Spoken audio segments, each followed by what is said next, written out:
great for y'all to join us this morning. We are in Philippians still. I think we have one more section after this to wrap up. Philippians is not a very long book, so it doesn't take long to go through it. So after that, good morning. After that, I'll be Colossians. But anyway, so we're in like I said, Philippians, and we're talking about the subject heading is joy through peace. And so we'll dive into that. So if you were to, the question is, if you were to illustrate peace with a photo or painting, where would you begin? Where would you begin if you were? We were kind of talking about some things, about cruising and things like that. So would it be on a cruise ship with a nice sunset, or would that be peace? Maybe on a lake fishing. That's not for me because I get eat up with mosquitoes. But for some people that's peace. Would it be on a plane where you're seeing the beautiful sky as you're flying over the clouds? And would that be your peace? Well, what's your illustration of peace? Camping on the mountains. Sleeping. Being on the beach. I'm with you, Antoine. I probably sleep more of my life away than I probably should. I do enjoy it.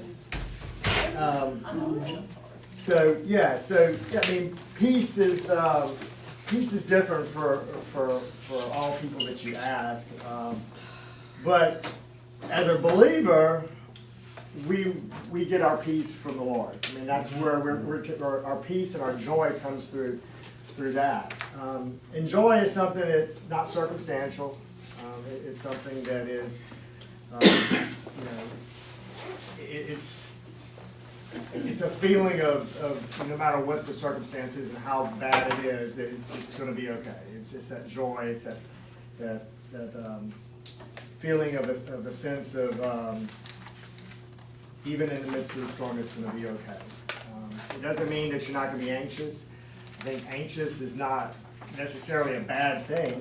Our anxious and our that is a protective mechanism to a certain extent. If you're getting for me especially, because I am very much afraid of heights. You won't find me on roofs when the disaster relief stuff. I don't like getting up there. I will do it, but I am not happy about it. I am very anxious the whole time. And we roofed a roof, and Rich was sitting there giggling because we did Brother Howard's roof, and I was probably anxious the whole time, like crawling around on the roof like a.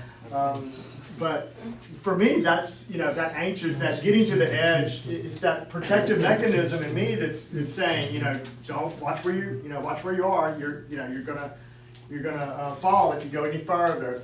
For me, watching my kids as they were growing up and they were little and they would get near water, because I'm not a water person either, and they would get near the water and I'd get anxious. I would get I wouldn't have peace in that moment. It was my protective mechanism says I want to protect my child from going into the water. So we get anxious, but we have to remember our citizenship, and we have to remember who we are in Christ, is that we are citizens of not this world. We are citizens, of course, of the United States of America in some respect, but that's not where our final citizenship is. Our final citizenship is in heaven with our Heavenly Father. So we have to remember who we are, and we're just passing through this world, and our citizenship is not here. And that should give us, a sense of peace and of joy through that, because the things here, the storms that we go through here are temporal. They're not permanent. So we're gonna dive into the text here, and we're gonna find out about a couple of ladies in the church, and they were godly women. They were, and we'll learn that here, and it's causing some issues in the church, and we'll see how Paul approaches that. And so first verse is again, is verse 1 is, so then my dearly loved and longed for brothers and sisters, my joy and crown in this manner, stand firm in the Lord, dear friends. So first off, he says, so he's talking, he's connecting the future, what he's about to say. He's also connecting what he's already said, and that who you are and who you are to the Lord. So dearly loved. So he, the church of Philippi, he was close to the church of Philippi. He loved the church of Philippi, and so he's telling them, my dearly loved and longed for brothers and sisters. He's referring to them as that with that citizenship, that bond we have as Christians, that we are heirs with Christ, that we are brothers and sisters, and so he's explaining that. He's saying my long for love. Remember, he's in prison. He's not in a great situation. He's in prison right now, so he's had a rough time during all this. And you also have to remember, during the context, if you know anything about history, is that Christians were being, not a great guy, Nero is on the scene, and he's persecuting Christians, and he is very much, their life's about to get rocked soon. I mean, they're already under persecution. They're already, because they're not bowing down to Caesar, they're not bowing down to the Roman gods, and this is punishable. I mean, this is not a good situation for them. So they're already under pressure, and he's already in prison.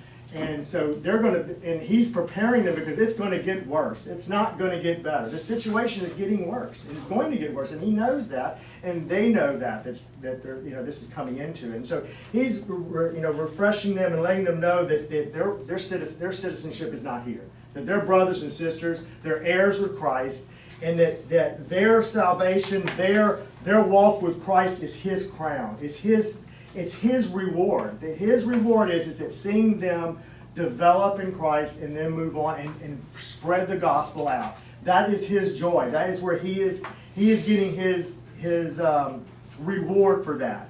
And he's saying, just stand firm. Stand firm in remembering who you are, remembering where your citizenship is. It's not here. It's not here on earth. It is in heaven. And so he's reminding them of that. So what are, the book says here, what are some things that are obstacles for standing firm in the Lord? What are some things that get in the way of that, remembering that? Just, anybody? Work. Relentless media coverage. Yeah. That's a good on Facebook. Yeah. Some jealousies within the church, Mhm. boxes. Absolutely. Just life, right? I mean, it just smacks you up. We have storms. We literally just went through a physical storm. Just life. Things happen in life. Different things happen with our health, with just life and circumstances that impact family members and all that. And it really makes it hard. And you get anxious and you worry and these emotions come over you, and it's hard to stand firm. But you've got to continue to ground yourself and remember who you are. And remember, this is temporal. And I am speaking to me just as much as I'm speaking to you, because it's difficult. It's definitely not easy. So at this point, he's going to start addressing something here in the church. There's a couple of ladies in the church, and these are godly ladies. If this was an argument or disagreement that was related to false doctrine, Paul has always been one to point that out and address it. And he would address whoever it is. But because when you go hear these verses and all that, when he addresses it, he doesn't point out who. He just says, ladies, there's something going on. And I'll read the verses here. It says, I urge Euodia and I urge Syntyche to agree in the Lord. Yes, I also ask you, a true partner, to help these women who have contended for the gospel at my side, along with Clement and the rest of my co-workers whose names are in the book of life. He's addressing them equally. He says, I urge Euodia and I also urge Syntyche. He urges both of them. He's not saying, well, you are obviously, now he may have his opinion of who's right and who's wrong, but this is not gospel. This is not something, this is like the color of carpet in the church is who wants it red and who wants it green, and the church is going to split over it. I mean, come on, we're Baptists. I mean, churches split all the time over things that they shouldn't split over. Rarely is it doctrinal. Usually it's about how to deal with finances or something like that. And we are ourselves, within Live Oak Baptist Church, we have had people leave over things that weren't doctrinal, they weren't doctrinal, they were just how we're gonna, you know, what do we believe Lord's gonna, what's the future of Live Oak? Where are we gonna spend the money? Where are we gonna do this? How are we gonna do this program? Or are we gonna change up Sunday school classes? Or you know, someone said something to me and I got offended. And so all the time, you know, people get, you know, there's friction in the church because of disagreements. And I get it. Usually it's not some basic doctrinal issue. Usually it's you know, I don't like to use the word petty, but sometimes it is petty. Well, we were talking about that after disaster relief in between two jobs up there, Brother Hankins, I was riding, you know, what's the two major causes of churches splitting, okay? The first one is music, and we wanna have the old condition. That's right. And or the new, you know, and or it's not enough of both, or, you know, so that's a, what do you think is the second leading cause of the split of a church? And it's hard to believe, but it's the color of the carpet. That's basic facts that have been proven and shown. The splitting of churches, the second leading cause.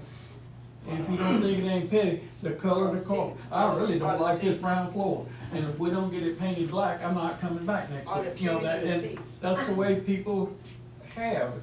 Petty, Mhm. think about it. Mhm. The color of the carpet Yeah, will I mean, split your church. It very well could have been, you know, I want us, you know, I came up with the idea for the knitting industry, or knitting, or crocheting ministry, not you, and they get jealous, so, you know, Yeah. you'd be surprised. I think a lot of people quit coming because they think people don't care. Yeah. And that's a big topic. You know, I go to church, I've been there all these times, and nobody called to see how I was doing. Or nobody asked me, did I need anything, or nobody even misses me. And you have to let people know you care, Mhm. number one. Yeah, you Ms. absolutely. Inez was number one, to pat you on the back and say, "You back," you know, and you're just like, But the first question you need to ask them is, who all did you call? Ain't nobody call you, but who all did you call? Yeah, "What's up with you?" Nobody Someone checked come on you, but two how times many and people think did nobody you check cares. on? yeah. Remember Exactly. you How many people- people have you checked on when you were out? He's supposed to When call, they were make out. sure he talks Yeah. to her. Huh? Scott will make sure that he Yeah, talks to and every it's single important, because news few aide. people that come in don't know. Yeah, he does. Don't feel welcome. Scott talks to everybody. He talks to everybody anyway, but he He makes just- a point he to just talk to the talks. new faces. So Scott will probably be listening Well, if I he would just- hear Hey, us. Scott. It's not hard. Ask them. There's But- some people that quit coming now. It is that. It is people's feelings get hurt. There's situations, and I know for a fact, in this church, it's been a long time ago, the people probably, weren't even, you know, you probably may not even know who they are. So I'm definitely not gonna mention names though. Please. But, you know, their kids were coming here and they, you know, of course, I may give them a little too much Yeah, away, don't- but don't. they were bringing children that people were not happy with them bringing because they were not behaving themselves to the standards by which, you know, maybe that the rest of the church would We're prefer. talking about me. It wasn't my kids. But yeah, and so that family got to the point that they felt unwelcome, like she said, you know, and they left. Instead of, you know, having some mediator bring together and say, how can we fix this issue? And that's what he's doing. He's bringing in, he's saying, you know, and we don't know who the true partner is, and there's been some depending on who you, translations and all that, someone put a name in there, but the reality is we really don't know who that true partner is. But he's trying to get that person involved in helping these women, you know, resolve their conflict, because it's affecting the church. They have to be united. They're about to need really, if they're really gonna be persecuted, they're gonna need each other, and they're gonna not need to be fighting over the color of carpet. You know, it's not productive, it's not doctrinal, they just need to get over it, and he's pleading to them to do that, and to get along, and these are, again, godly women, they're active, and these are, you know, make them a lot, these are deacons' wives, could possibly be, you know, these are, you know, ladies that are serving, they're part of the church, they're doing things, they're working alongside Clement, they are, and he makes a very, very explicit to say that their names are written in the book of life. They are saved, they're godly women that are serving, but their conflict is causing issues in the church, and he's addressing it. And we gotta remember here, folks, this letter wasn't written to these two ladies. This was read in front of the whole church.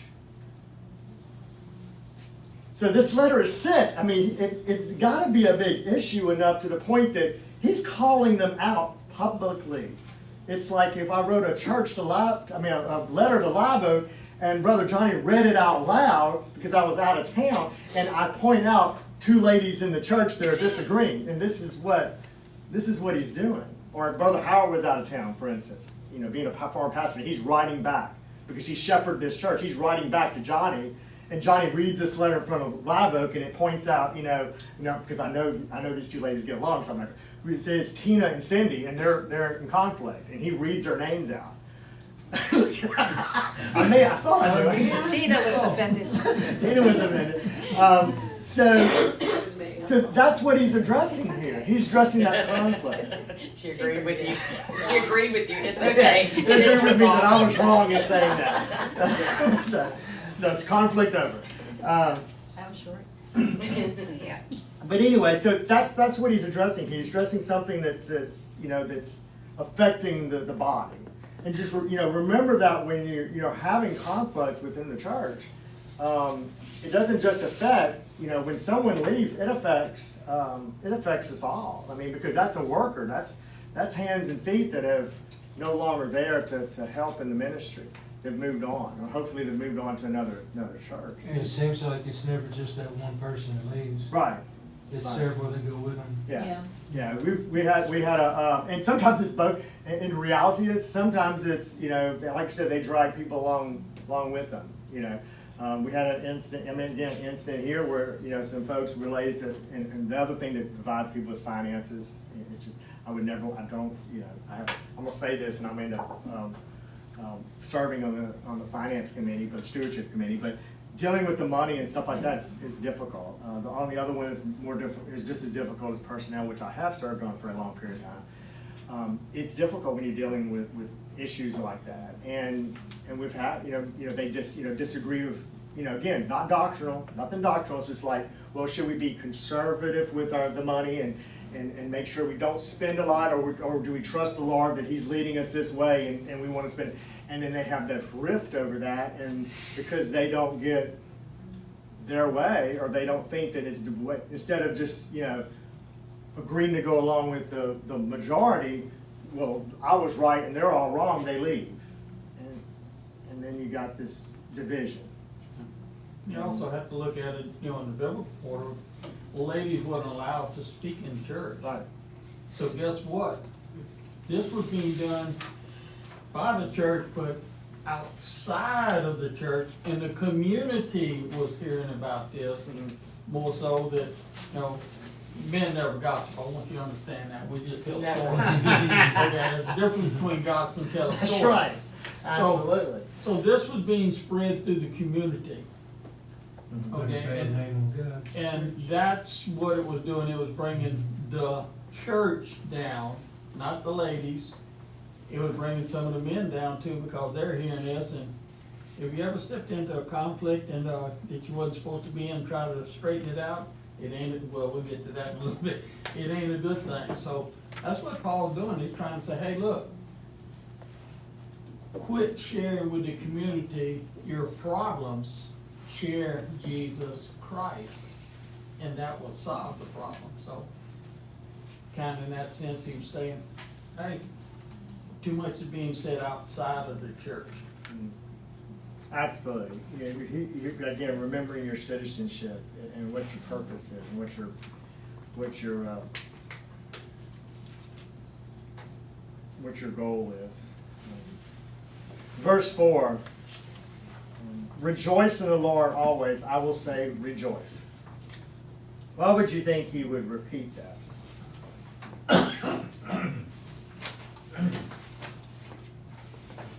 He's trying to emphasize what they should be doing. I mean, this is important. Yeah. Well, anytime you repeat something, same way you repeat something to your kids over and over again, you repeat it for emphasis. He's repeating it to show emphasis on it. Do they listen then? I think he's double emphasizing that because he says rejoice in, not only just rejoice, but rejoice in the Lord always. You know, when we get in these circumstances or we have trials, if we remember, we should be rejoicing in God anyway.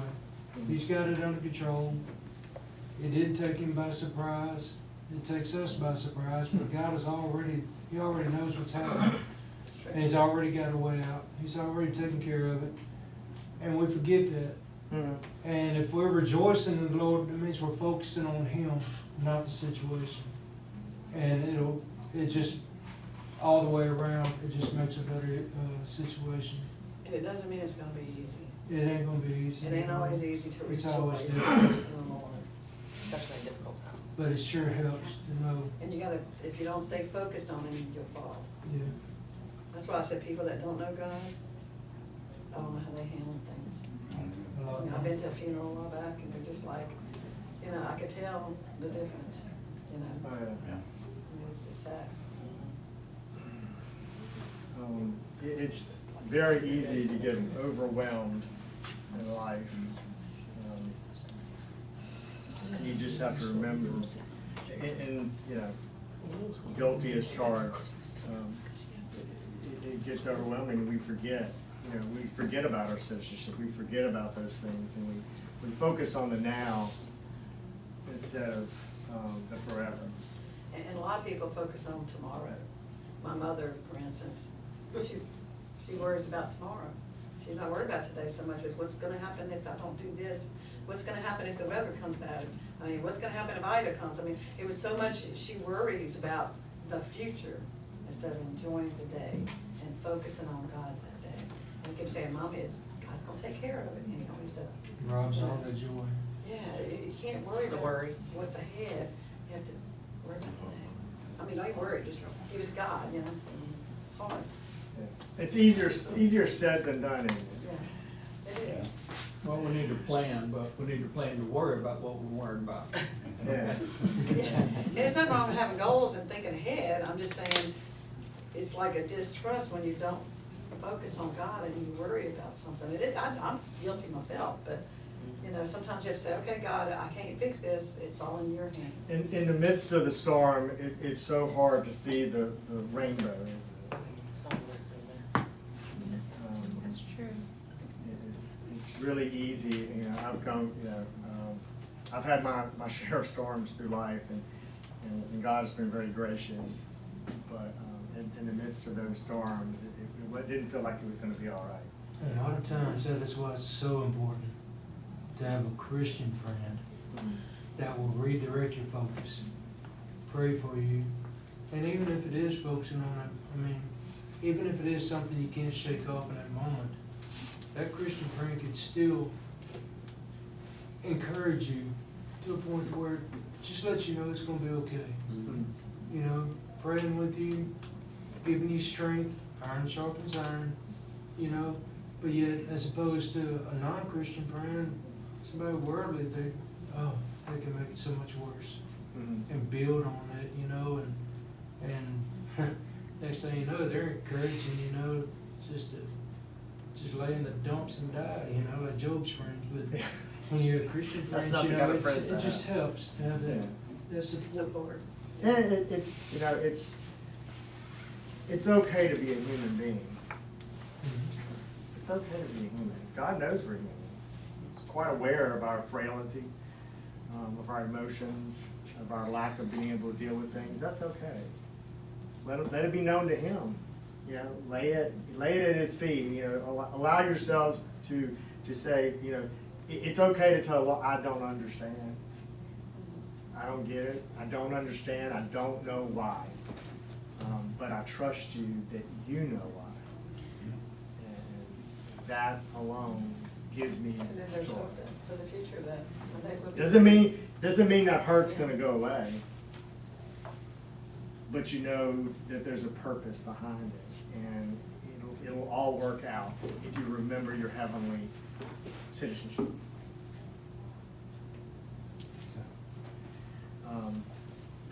And he adds in here, you know, talking about the attitude and such, as you know, Richard was leaning towards it, you know, verse 5, let your graciousness be known to everyone, the Lord is near. We're a representative of a citizenship that is not here. So how we conduct ourselves and how we are, how gracious we are to people and how we treat people is a direct reflection of our Savior, direct reflection of our salvation. You know, no one wants to have, if we were walking around bitter, if we were walking around uncaring, if we were walking around with a negative attitude all the time, who's going to want to follow that? I don't want to be like that person. You know, I want to see. You're under a microscope as a believer, whether you realize it or not. Maybe not, especially when you get into circles that you know that you're in the minority. When you go out of state, sometimes when you go up north, or when you're around friends that you know are secular, you're under a microscope. They're watching you. They're watching you. They're seeing how you react. And I'm not a good representative all the time. Someone cuts me off in traffic, I get angry fast. I'm not always very gracious. So checking an agreement.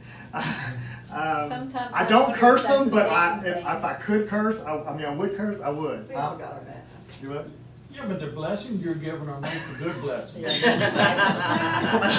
Say, I'm praying for you. I'm praying. I'm praying for you, because But, you're driving but terrible. they're seeing how you walk through those circumstances. They're seeing how you are through those circumstances. They're seeing you walk through those downs in your life when it seems like the world's attacking you, whether it be your health, whether it be a loss of a loved one, whether it be turmoil, whether it be some, whatever.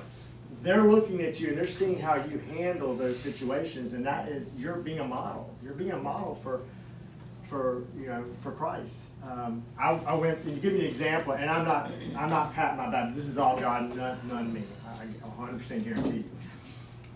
I was going through, in the process of going through a divorce, my first marriage. And I had this is the youth pastor of the church I used to go to, walked up to me and knew the situation, knew intimately what was going on in my life, and knew some situations where I was very forgiving. And asked me how, he asked me as a young man, young youth pastor, that he was probably in his late 20s, early 30s maybe, and asked me how, probably even younger than that. He asked me, how do you do it? And I'm thinking of, this is a pastor. I mean, he's probably, like I said, in his late 20s, but he's still a pastor. How do you put up with that? To be honest, I don't know. I gave him, I'm sure I gave him something other than I don't know at the time. But in thinking back, I don't know. I mean, I think it had to have been God.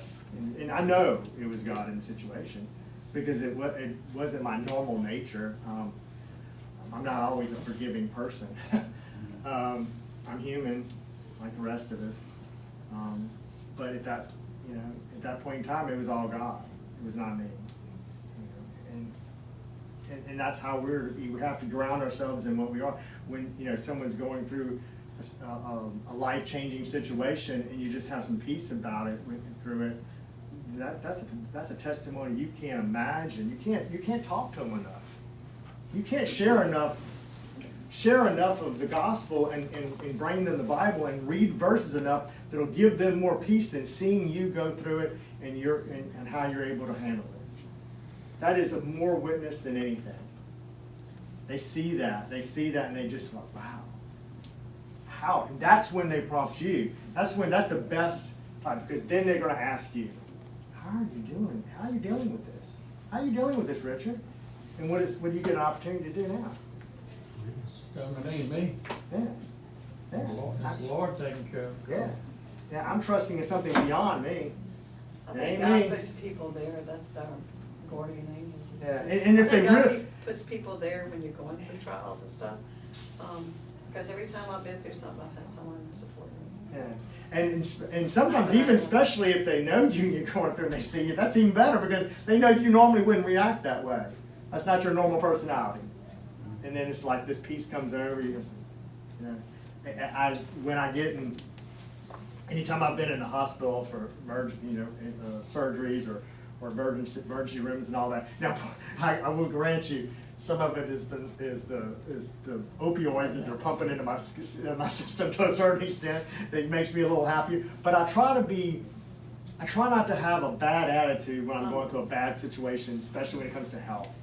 Because that is, you're on the front line with frontline workers who are doing that kind of work. And that's gotta be. I'm not, and my family's, you know, in nursing and stuff like that. That's gotta be a difficult situation to see people at their worst, you know, all the time. I mean, they're in pain and not. For you to go in there and be just a big complainer is just not gonna help the situation. Yeah, we And had so someone come in there the you other just gotta day. you gotta get some laughter to it, you When I, know? when I Because had nothing when else I you're was in gonna the do is hospital change the other day, this lady came in to pray with me, and she was very nice and everything, and, my question was, how are you? You know, you're asking how I'm doing, and I'm sitting there asking her, how is she doing?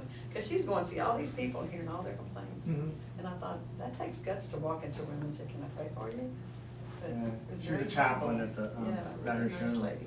And, yeah, she's hearing, I mean, and you could tell the young lady had a very much of that gift of being able to listen. And so she was just listening and hearing us. But we were trying to listen to her, and she was allowed to share, you know, through that. So in verses 6 and 7, you know, this is one you probably heard these verses many, many times. Don't worry about anything, but in everything, through prayer and petition, with thanksgiving, present your requests to God.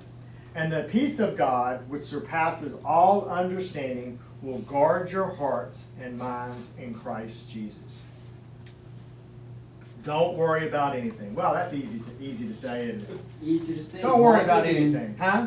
Easy to say and hard to do. Very much hard to do. Don't worry about anything. But then there you go again. Yeah. Again, it's saying prayer, petition with thanksgiving. Right. Rejoice. You know, Yeah. in the sense he's saying, But then like Harold said, thanksgiving we're all causes human. you to rejoice. The Yeah. human side comes out of, it's hard And not yet to you can worry. still, it is hard, but Paul was in prison, Yeah. being abused. You know, if we follow their example, we know that, okay, if we truly give it to God, and we're walking through that fire, and we know for a fact that God is with us in that fire, going through us, you know, it can help you come through it unscorched. You might be in that fire, but that don't mean you gotta burn, you know. And You I don't learned even have too to smell like it.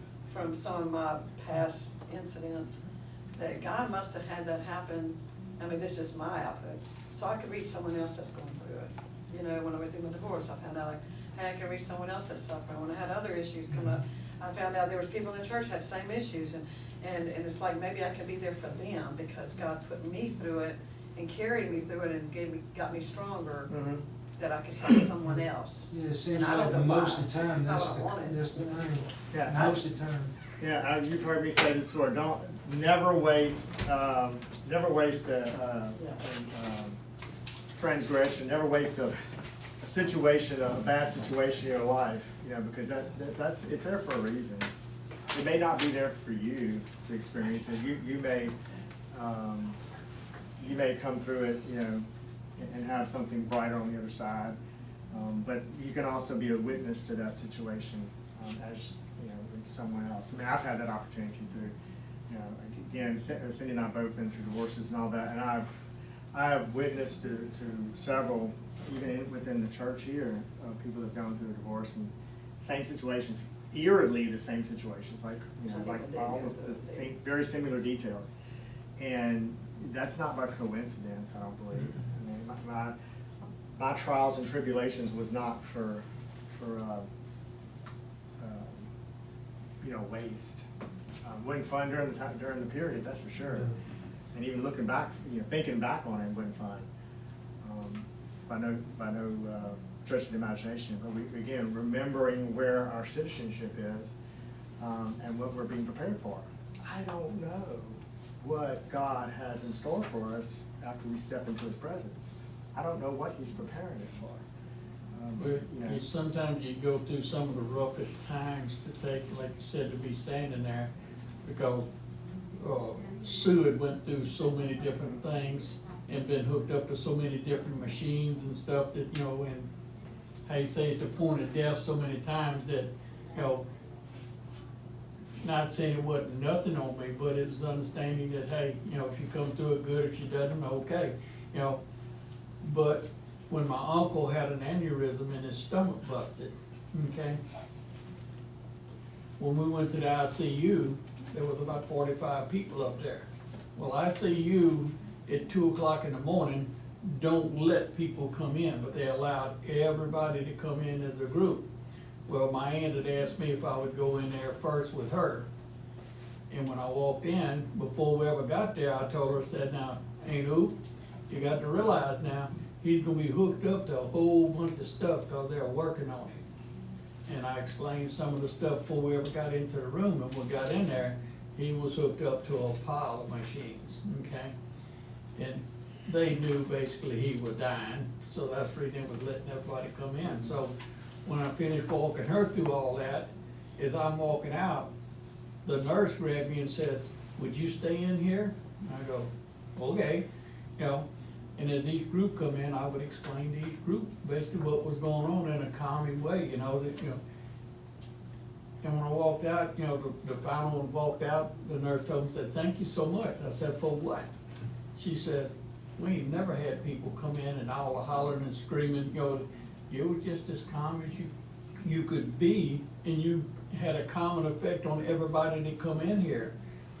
Again, I said, that wasn't me, that was the Lord leading that. But to understand all the trials that I went through the previous 5 or 8 years or whatever, set me up for that moment to take and walk my family, you know, a group of kin folks come through and see my uncle, and knowing that about an hour and a half later, he was gonna pass, okay? And there was good, and when people see that, I don't know if you've ever been in a hospital before, when someone walks in that's never been in that, and all of a sudden see their 20 machine, you know, a breathing machine, you know, wires hooked up everywhere, machines beeping and what, and it's a scary Oh, yeah. situation. Yeah. And the nurse can tell you all they want, don't get me wrong. But when you have someone that's been there before and been through it, and can talk to the family, it makes it a whole lot easier. So, you know, I give God the credit for allowing me to be able to see through what was going on, you know? A lot of difference. Yeah, I mean, I remember when my youngest went through a surgery and came out, we walked in the room and he was hooked up to all kind of stuff, and it's like, and my heart just like. I had the it's same, like- my it's like, granddaughter whoa, told me what if I, something. and it was because I put him, I mean, I had him, this was elective surgery, and it was like. I brought oh my God. granddaughters today, and the first thing she said, I don't know what we were talking about, but it stuck in my head though. And she said, you think God is preparing us for our homecoming? Mhm. And I said, I don't know, but we better be ready. And I just was like, wow, you know? And the other one, 7-year-old, she had went up there and accepted Jesus and Jesus Christ, whatever, and she made the comment, is that the church where my name went in the book of life? Oh. You know, so they do listen to their parents and grandparents, and you're a model for them. And even when you're hurting, they know it. Melena would tell me all the time how much she loves me. Mama, you look beautiful. I mean, they are there for us. You know, you're saying that, he's saying that in verse 5, he's letting them know that, let your grace be done ever, the Lord is near. And that's twofold, that's twofold. The Lord is near because he's within your heart, you know, you've accepted him into your heart. The other thing is we don't know when his time is, he's gonna call us all home. And so, we all get called home at some point, you know. And Brother Harold, the question is hitting my mind here.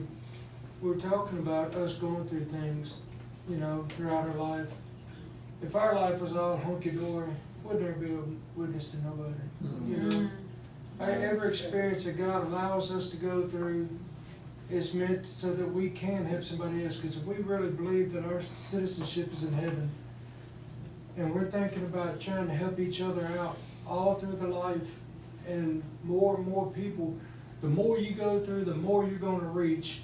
And it made me think, what was Christ's mission when he came to earth in the first place? To experience everything that we experience and to be tempted by everything we're tempted to. That's right. So when we go through our trials, if you know Christ and you're going through this, the first thing we all know, well, Jesus did it, and he said that he wouldn't put anything on us more than we can bear, and he's already been there, so he understands what we're going through. And so therefore we know. Yeah. You know, like you said, there are things that you can speak to that I can't speak to, because I've never gone through that situation. All right. I can speak to things, you know, that other people, I mean, I've lost, you know, I'm the youngest of youngest, so, most of my family is, you know, I'm it, you know, I have one sister left, and that's it, you know. So all my parents and all that have been gone, aunts and uncles, I got two left, two aunts left, but other than that, I mean, I've gone through a lot of that. And so, and I've gone through a divorce and all that, but I haven't gone through, you know, I haven't gone through any serious health issues that I can speak to. But, you know, some of y'all have, you know, some of y'all gone through a situation, and when y'all can come beside someone that I couldn't come beside. Because, you know, I remember when my, you know, when I was young, my dad passed away, and some lady came up to me and said, "It's gonna be all right." And I'm looking at her like, "You lost your mind, you know, you're crazy." Time and being with the Lord helps you with that. And does it mean that it goes away completely? No, I still have bad days. And to this day, and that's been 40-something years ago. Some years ago, I was reading a book that my brother had just, the youth group he was in, for some reason, the youth pastor gave him the book, The Voice, to read it, and my dad was going through all these changes with Parkinson's, and he had took a 18-wheeler at home with his pickup truck because he was on this medication and his mind was just somewhere else. And so they had to get a lawyer for my mom to get the power of attorney for his medical rights. And this lawyer got himself in a situation to where he was looking at some trouble. Well, he was kind of being flaky with my parents, and they had done paid him money, you know, to make all this happen.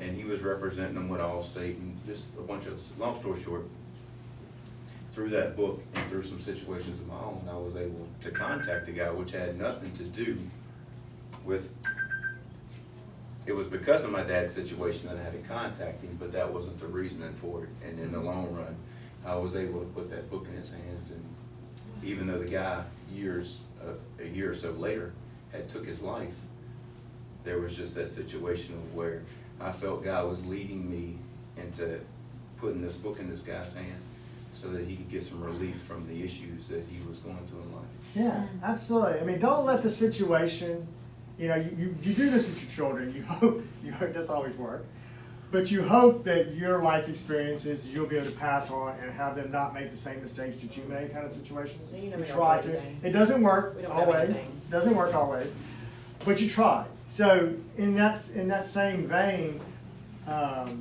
you know, the life situations you've gone through, if you see someone else that's going through that same situation and you've gone through it, and you at least can help them maybe avoid or comfort them somehow and let them know that there's something beyond, because I'm telling you, I mean, as y'all know, in the storm, it's overwhelming. You feel like you can't breathe. You feel like you can't breathe during the storm.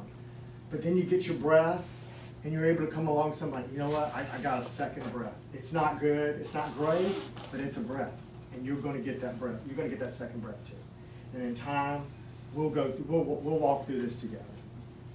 That's God giving you an opportunity to use that and not let it just be for nothing, you know, because everything has a value, you know. So verse 8, finally, brothers and sisters, whatever is true, whatever is honorable, whatever is just, whatever is pure, whatever is lovely, whatever is commendable, if there is any moral excellence, and if there's anything praiseworthy, dwell on these things. Dwell on what what God has given. Dwell on the things that is true. Because what we know is true. We know God's, we know the gospel is true. Dwell on the truth. Dwell on the things that are, he even says that when you're bringing those things to the Lord with petition, he says bring through prayer and petition with thanksgiving. He's not the magic genie. He's not the genie in the bottle to make all your wishes. That's not his purpose. And this is But, where you're from. bring to the Thanksgiving, because the reality is that we, if, I'm 55 years on this earth, not all 55 times 365 days was all bad days. Now, depending on the year, some years were worse than others. I went through, one year I lost my mom, went through a divorce and some other situations and stuff like that, and it was just a bad year. This past year, was a pretty, 2020 wasn't exactly a great year either. I also lost my dad during that year too, and some other things going on as well. So yeah, not every year, but if you look at the totality, the Lord has blessed me. I mean, I've been very fortunate, and most of y'all can probably speak to that as well. It's not, we tend to focus on the negative and not the positive, and that's what he's saying. He's dwell on what the Lord has given you, and remember your citizenship, people. Remember that, because if you dwell on this earth, I can't imagine being a non-believer and thinking that this is all it is. I would be depressed. Talk about being depressed all the time, Mike. Wouldn't you be depressed if that was the only? If this is it? Yeah. When you check out, that's Why it. work? Why do it? It's like why? I would. Yeah. I see how people completely give up.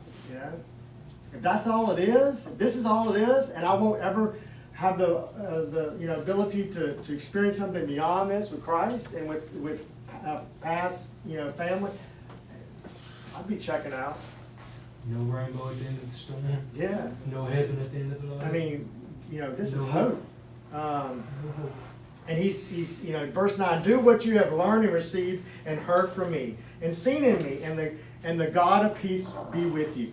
Remember, Paul's had it rough here. Paul's saying, look, see what I've done, but look where I've been. He's not saying he's perfect, but he's trying to give you, it's like, look,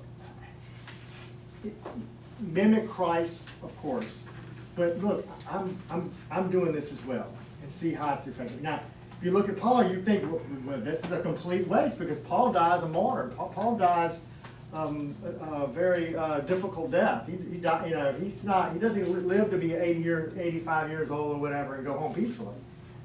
So if you look at this from a worldly sense of view, he was a failure, wasn't he? But was he? I mean, a lot of us are here because of Paul's words. So he's not a failure. And he's saying mimic him. So what the world would see as a failure, the kingdom sees as victory. He was the one who went to the Gentiles. That's why we're here. That's right. Without Paul, we would not be standing here in the name of Christ. I'm going to go ahead and close this and we'll get to our prayer. Father God, just thank you so much, Lord, for the opportunity to gather in your name, Lord. Each and every day, Father, we face situations and circumstances, Lord, that is beyond our imagination of how they came about, Father, and we certainly don't know how to get through them today, Father. But Lord, when we focus on you, focus on your word, focus on our citizenship, Lord, in heaven. That gives us the peace and joy that's beyond understanding. They may see us, Father, with sadness. They may see us with grief, Father. They may see us with pain, Lord. But if they see us with our joy through it, Lord, that we're unwavering, that we're pressing towards the goal of sharing you, then they can see that peace that they will want to know more about. And we just thank you for that. We just thank you for all these things in Christ's name. Okay, yesterday